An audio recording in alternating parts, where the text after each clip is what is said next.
2012 विधानसभा चुनाव में उत्तराखंड कांग्रेस के वरिष्ठ नेता और केंद्रीय राज्य मंत्री हरीश रावत की बगावत 10 जनपद के लिए सबसे बड़ी मुश्किल बनी। रावत की बगावत के आगे जनपद 10 भी बेबस हो गया।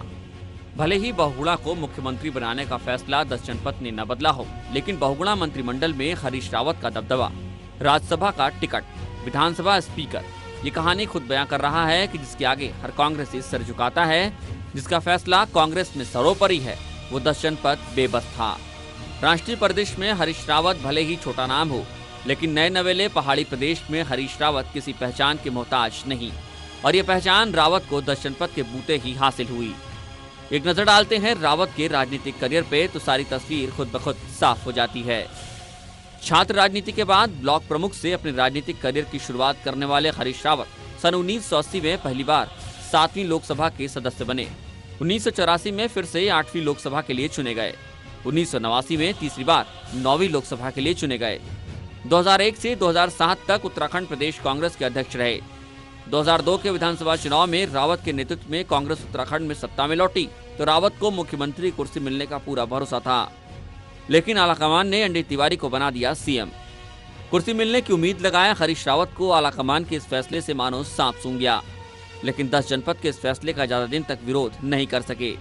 ऐसे में आलाकमान ने रावत को पीछे के दरवाजे यानी राज्यसभा से संसद भेज दिया।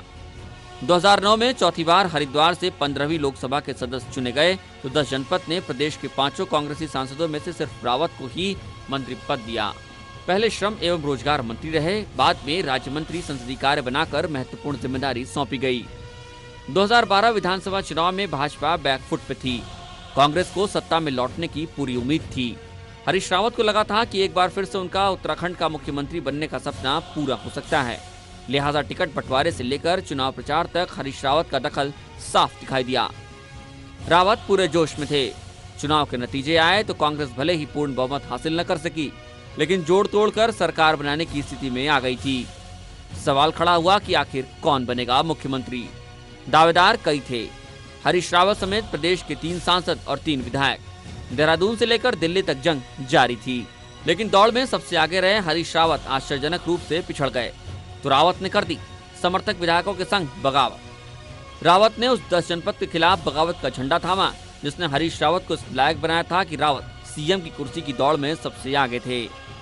लंबी जद्दोजहद के बाद रावत मान भले ही गए, लेकिन हरिद्वार की जनता को लिखी हरीश रावत की चिट्ठी ने फिर से हरीश के दर्द को छलका दिया, जिसमें रावत ने मुख्यमंत्री न बन पाने में जनता से माफी मांगी।